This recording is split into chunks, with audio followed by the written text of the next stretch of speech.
My wife left me for the neighbor, then came crawling back. Here's how I took my life back. I thought my marriage was solid, until the day my wife packed her bags and left with our charming new neighbor. For a month, I grappled with betrayal, anger, and heartbreak. When she returned, claiming she'd made a mistake, I was faced with a decision: forgive her and try to rebuild, or stand my ground and walk away from the life we'd built. What followed was a roller coaster of shocking confessions, public fallout, and the painful process of starting over. This is the story of how I reclaimed my dignity, found unexpected support, and discovered a new path forward. You don't want to miss how it all ends. It was a sunny Saturday afternoon when Mason moved in. I remember because Sarah and I were in the middle of our usual weekend routine, mowing the lawn, catching up on house chores, and maybe grabbing lunch at our favorite deli. Mason's arrival disrupted all that. He pulled up in a sleek black truck, the kind that gleamed as if it had just rolled off the lot. The man himself was even more polished, early 30s, tall, with an athletic build that hinted at hours in the gym. He had that easy charm that immediately made people want to like him. I didn't think much of it at first. Sarah, being the social butterfly she is, immediately walked over to introduce herself.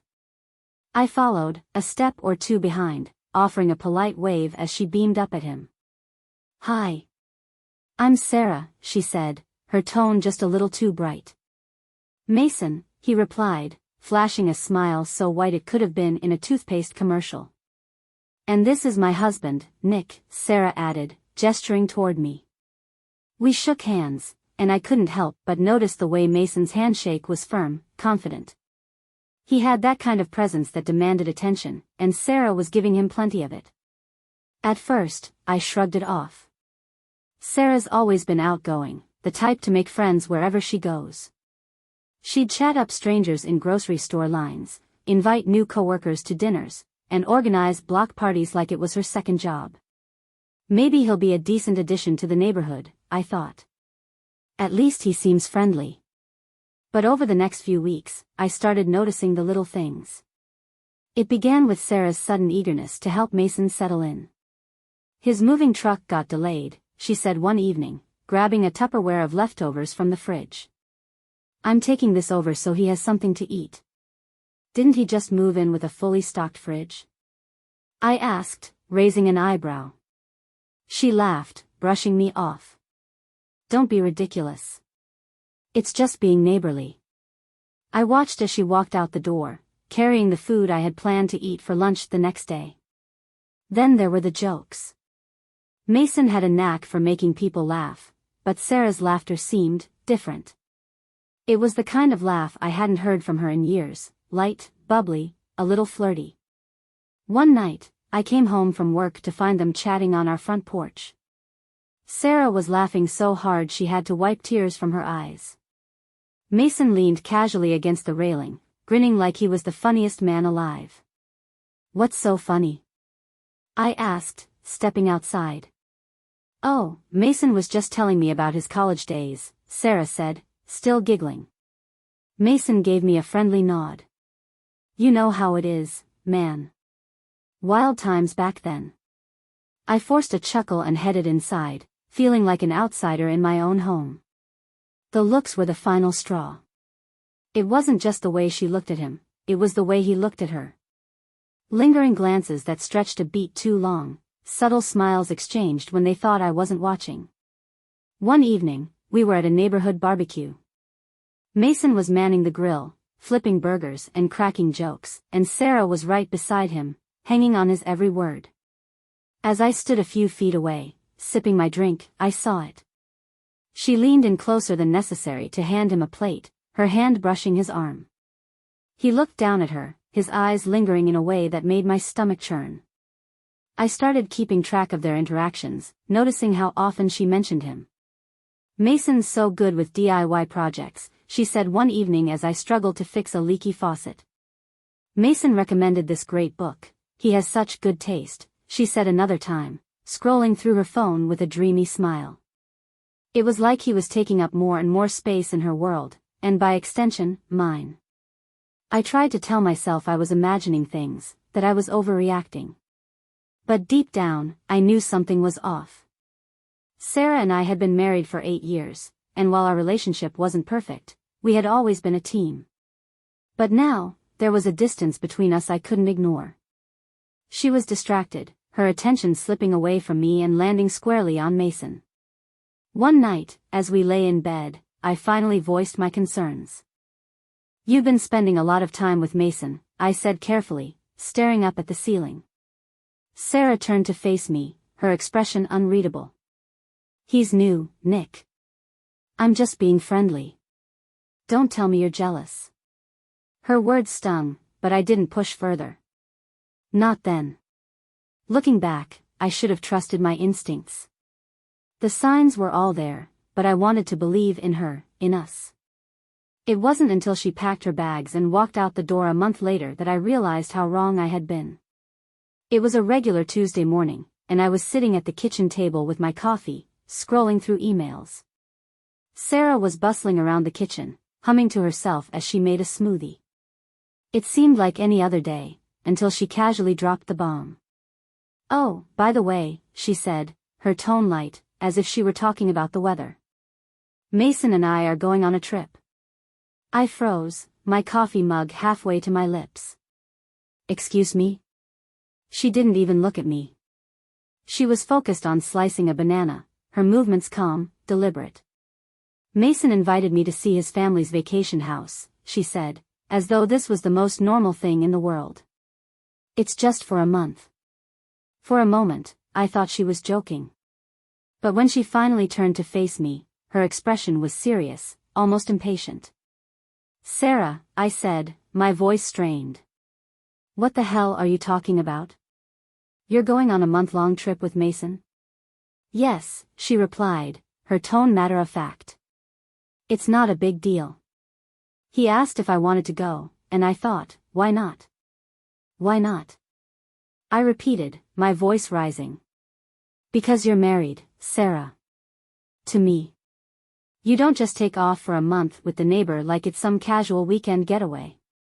She sighed, brushing past me to grab her smoothie. "You're overreacting," she said, rolling her eyes. "It's not like we're doing anything wrong. I just need a break, Nick." Her words hit me like a punch to the gut. "A break? From what?" I demanded, standing up. "From everything," she said vaguely, avoiding my eyes. "From the routine, from the same old day-to-day. Mason gets it. He understands the need to just breathe." "Mason gets it?" I said, incredulous. "Sarah, do you hear yourself right now? You're leaving me, your husband, to breathe with another man for a month?" She waved a hand dismissively, as if I were being dramatic. "You're twisting this into something it's not. Mason and I are just friends." "Friends don't take month-long vacations together, Sarah," I shot back. "Friends don't sit on each other's laps at barbecues or exchange looks like." "Stop," she interrupted sharply, her tone cutting. "This is exactly why I need this. You're always accusing me, always suspicious. It's exhausting, Nick." I couldn't believe what I was hearing. "Sarah, we need to talk about this," I said, trying to stay calm. "You can't just drop something like this on me and expect me to be okay with it." But she wasn't interested in talking. "I don't need your permission, Nick," she said coolly, taking a sip of her smoothie. "I've already made up my mind." She walked out of the kitchen, leaving me standing there, stunned. That night, I tried again to reason with her. We sat on the couch, the TV playing some mindless show neither of us was watching. "Sarah," I began, my voice soft. "Please, help me understand. Why Mason? Why now?" She sighed heavily, like she was tired of the conversation before it even started. "Because Mason doesn't make everything so hard," she said bluntly. "He listens. He doesn't question my every move. Being around him feels easy." Her words felt like a slap. "And what about us?" I asked, my voice breaking. "Do we mean so little to you that you can just walk away for a month?" "It's not walking away," she insisted. It's a break. A chance to reset. A break from your marriage? I asked bitterly. She didn't answer. The next morning, I woke up to the sound of a suitcase zipping. I walked into the bedroom to find Sarah packing her bags. So that's it? I asked, my voice hoarse. You're really doing this? She didn't even look at me. I'll be back in a month, she said, as if that made everything okay. Sarah, this is insane, I said, my frustration boiling over. Do you even care about what this is doing to me? To us? She stopped packing and turned to face me, her expression cold. Nick, you're being so dramatic. I told you, this isn't about you. It's about me needing time to figure things out. And you need Mason for that? I shot back. She grabbed her suitcase and walked toward the door. I'll call you when I get there, she said, as if we were nothing more than acquaintances. I stood in the doorway, watching as she loaded her suitcase into Mason's truck. He was waiting for her, leaning casually against the side of the vehicle like he had all the time in the world. Ready? He asked, flashing her that easy smile. Ready, she said, climbing into the passenger seat without so much as a glance back at me. I watched as the truck pulled away, my chest tight, my mind racing. She was gone. The first few days after Sarah left felt like I was moving through quicksand.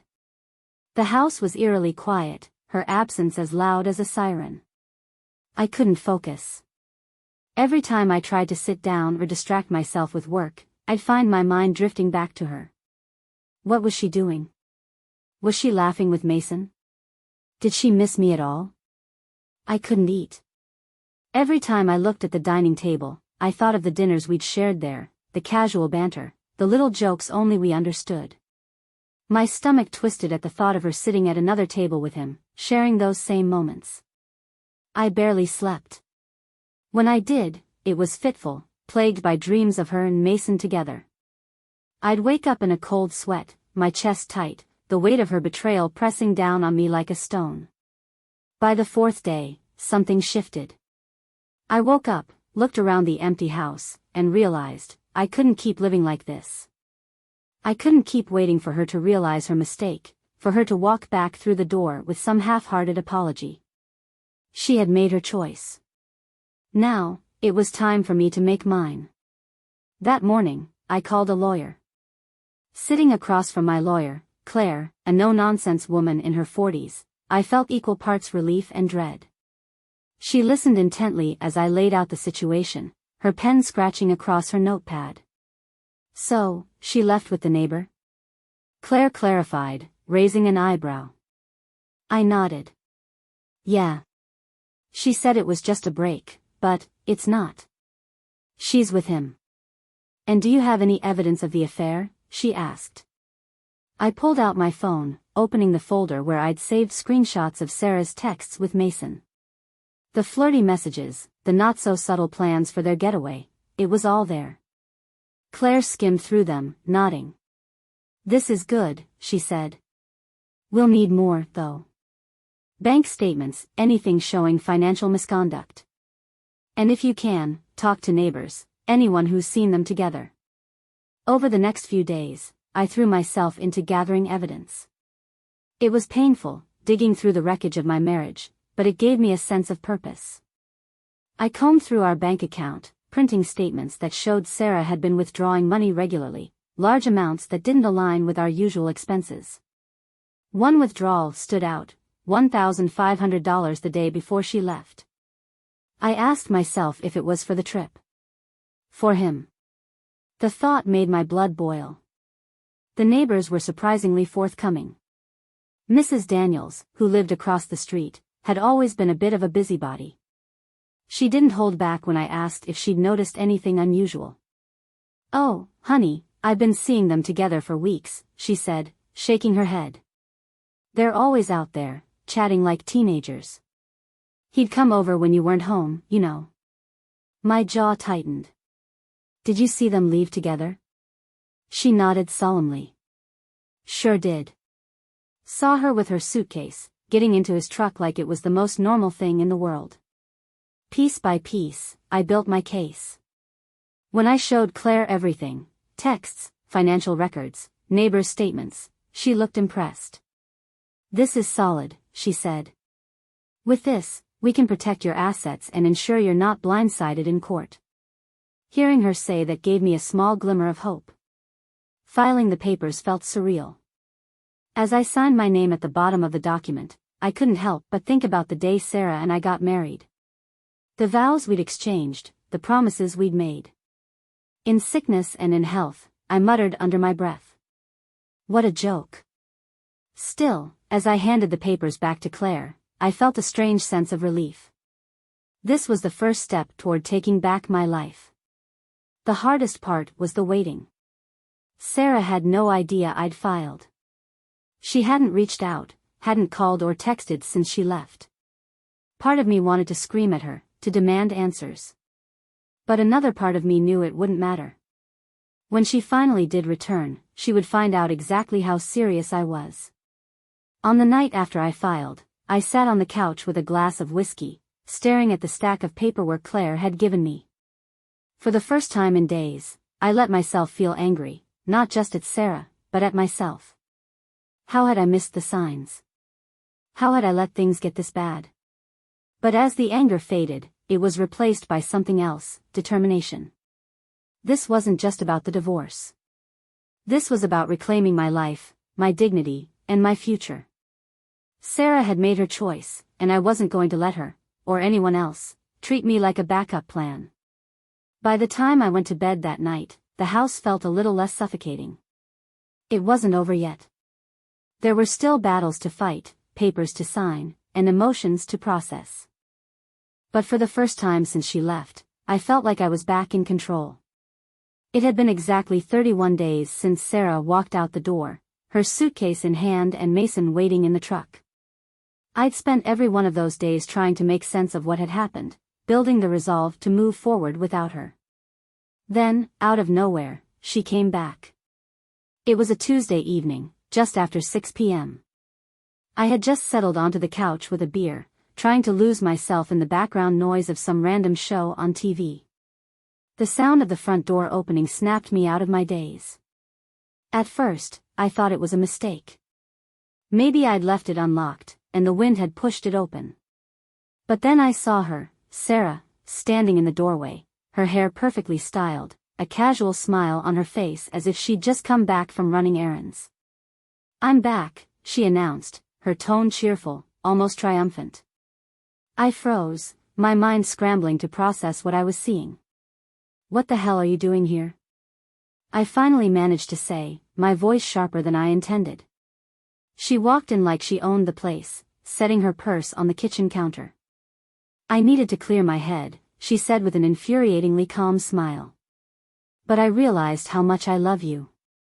For a moment, I couldn't speak. The audacity of her words left me stunned. She had left me, no, abandoned me, to shack up with the neighbor, and now she was back, expecting everything to go back to normal? "You've got to be kidding me," I said, standing up from the couch. "What's that supposed to mean?" she asked, tilting her head like she was genuinely confused. I stared at her, my hands clenched into fists at my sides. "Sarah, you walked out of here a month ago. You left me for Mason, didn't even bother to explain yourself, and now you just, what? Waltz back in and act like nothing happened?" She sighed, as if I were the one being unreasonable. "It wasn't like that, Nick," she said, her tone soft but patronizing. "I just needed time to figure things out." "To figure things out?" I repeated, my voice rising. "And you needed Mason for that? You needed to take a goddamn month-long vacation with another man to figure things out?" She rolled her eyes, a flicker of frustration crossing her face. "It wasn't like that," she insisted. "Mason and it was complicated, okay? But it made me realize how much I love you."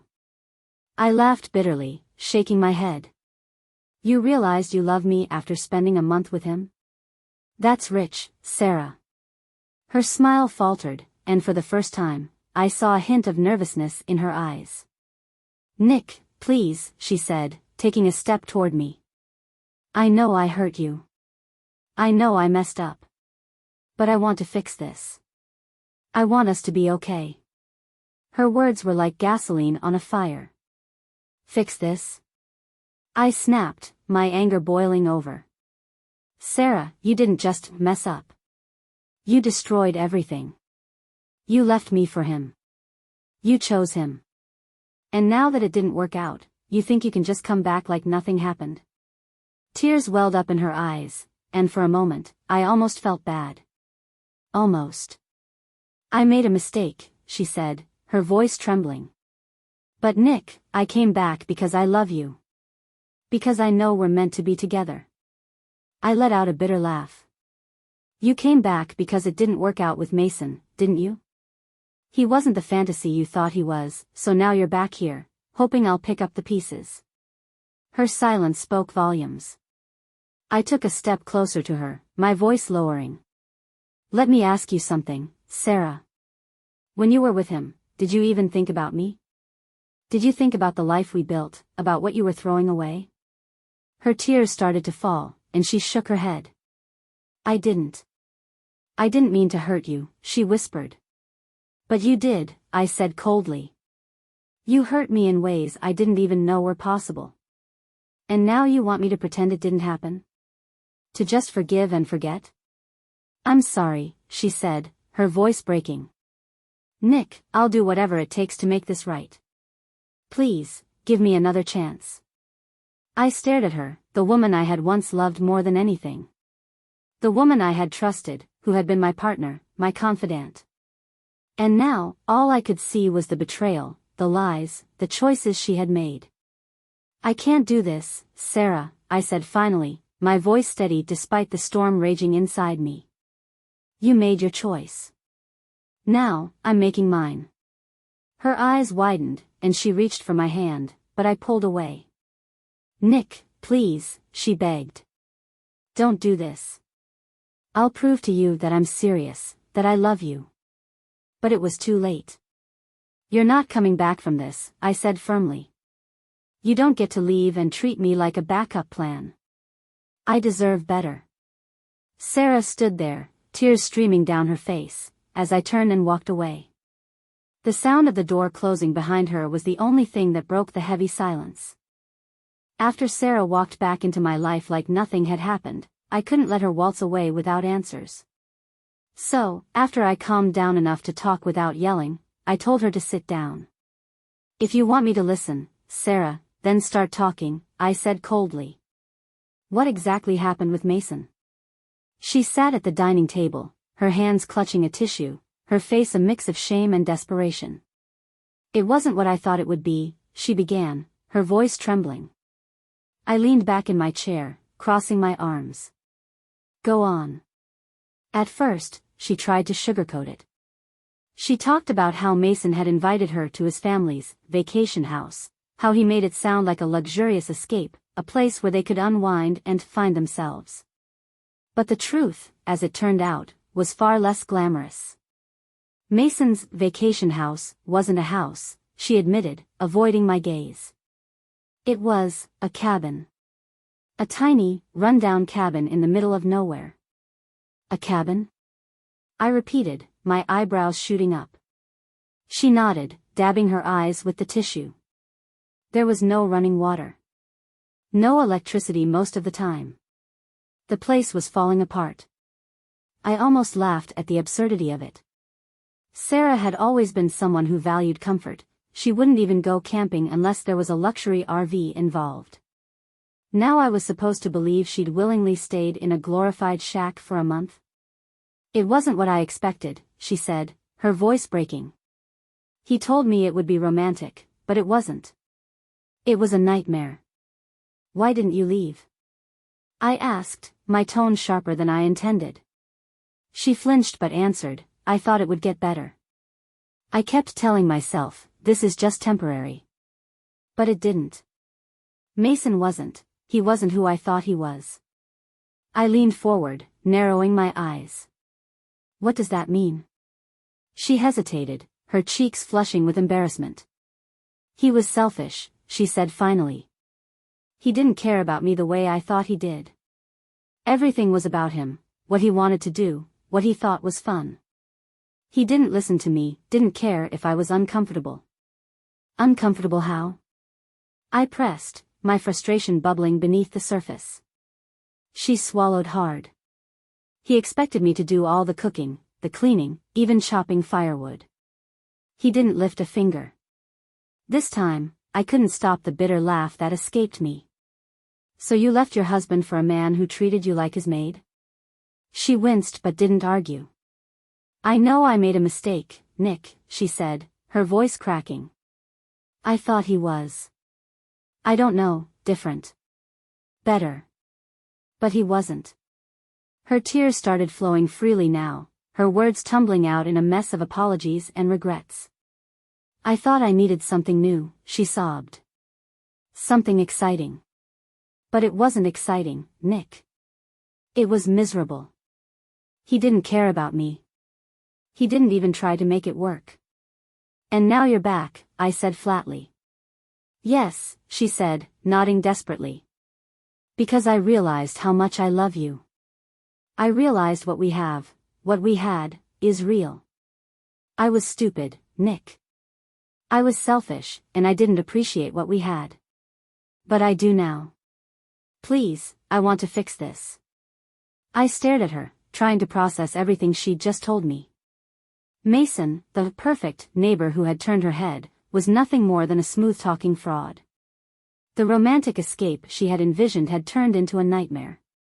But even as I sat there, listening to her cry and beg for another chance, all I could think about was the choice she had made. You didn't just make a mistake, Sarah, I said finally, my voice calm but firm. You made a choice. You chose him over me. You chose to walk out that door and leave me behind. I know, she whispered. And I regret it every single day. I was wrong, Nick. But I want to make it right. Her words might have moved me once. But now, they felt empty. You think you can just come back and pick up where we left off? I asked, shaking my head. Do you have any idea what you put me through? Do you even care? Of course I care, she said, her voice rising. I love you, Nick. I've always loved you. Then why did you leave? I shot back, my voice breaking. Why wasn't I enough for you, Sarah? She didn't have an answer. The silence that followed was deafening. Finally, Sarah spoke, her voice barely above a whisper. I was lost, she said. I thought I needed something else, something more. But now I see that everything I needed was right here all along. I stared at her, the woman I had once loved more than anything, and realized that I didn't recognize her anymore. You should have realized that before you walked out that door, I said quietly. Her tears started again, but I couldn't bring myself to comfort her. As she sat there, crying at the dining table, I stood and walked to the window, staring out at the empty street.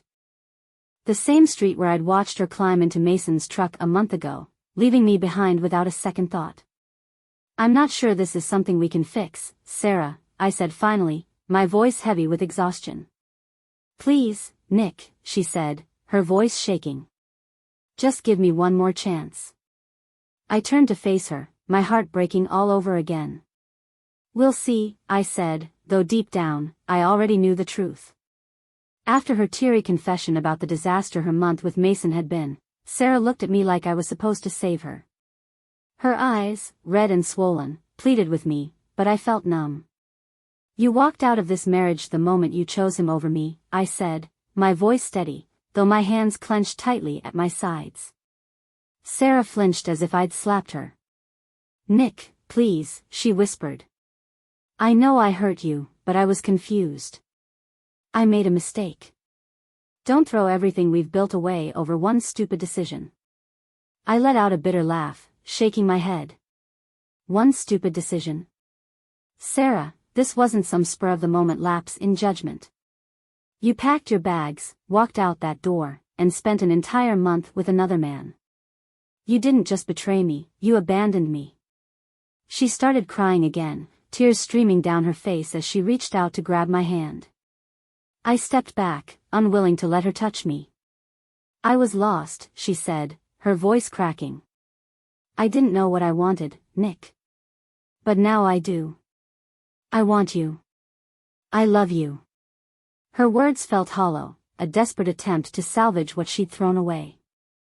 If you loved me, Sarah, you wouldn't have left, I said coldly. You wouldn't have chosen him.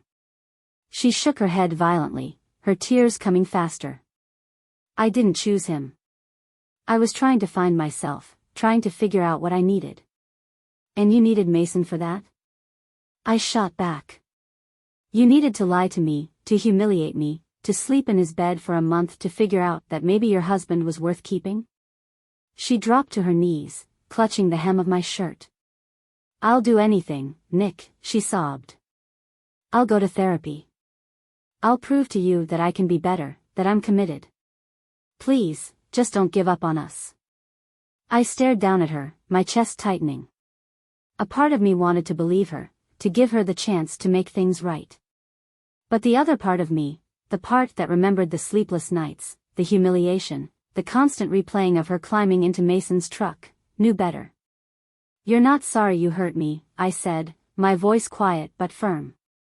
You're sorry it didn't work out with him. You're sorry you're stuck here with no one else to turn to. That's not true, she cried. I love you, Nick. I want us to rebuild. I'll do whatever it takes. Her desperation grew with every passing second, and she tried every tactic she could think of to sway me. She brought up our memories together, our shared dreams, even the dog we'd adopted 2 years ago. Think about Bella, she said, her voice trembling. She needs us both. She misses you. Don't bring Bella into this, I snapped, my anger flaring. This is about you and the choices you made. She stood, her expression shifting from desperation to anger. So that's it? You're just going to give up on us? Throw everything away because I made a mistake? No, Sarah, I said firmly. You threw everything away when you left. The weight of my words seemed to hit her like a freight train. She stared at me, her face crumbling as the reality of the situation sank in. Nick, she said softly, her voice barely above a whisper. I don't know how to live without you. I wanted to feel sorry for her, to comfort her, but I couldn't. The pain she'd caused was too deep, the damage too great. You should have thought about that before you left, I said, turning away from her. This isn't something you can fix with tears and promises, Sarah. It's too late. For a moment, she stood there in silence, and I wondered if she'd finally given up. But as I walked toward the door, she called out one last time. Nick, wait, she said, her voice breaking. Please. Just, think about it. Think about us. I paused, my hand on the doorknob. Without turning around, I said, I have thought about it, Sarah. And I deserve better than being someone's backup plan. I walked out, closing the door behind me. Her muffled sobs echoed through the empty hallway, but I didn't look back. That night, for the first time in weeks, I slept peacefully. It wasn't because the pain was gone, it wasn't. But I'd finally made my decision. Sarah had made her choice, and now I was making mine. In a small town, news travels fast, especially when it's scandalous. It didn't take long for word to get out about Sarah leaving me for Mason, only to come crawling back after it all fell apart. The neighbors whispered behind closed doors, but the pitying glances and knowing smirks were impossible to miss. Sarah became the subject of every gossip session. Can you believe she thought Mason was her knight in shining armor? Mrs. Daniels from across the street would say, shaking her head. And now look at her. Even Mason had moved on. I heard through the grapevine that he was now dating someone else, leaving Sarah humiliated and alone. She'd bet everything on him, and he'd cast her aside the moment things got inconvenient. Meanwhile, I gained unexpected support from people I hadn't expected to care. Neighbors stopped me during walks to say things like, "You deserve so much better," or, "We always knew you were the better half." It was oddly comforting, even if the situation still stung. With the divorce finalized, I packed my things and left the small town behind. I moved to a new city, started therapy, and began focusing on myself for the first time in years. Sarah tried to reach out a few more times, texts, emails, even a handwritten letter. I didn't respond. She'd made her choice, and I wasn't about to let her back into my life. Her betrayal broke me in ways I never thought possible, but it also set me free. I learned that I deserved love, respect, and loyalty, things Sarah had proven she couldn't give. Now, I'm finally at peace.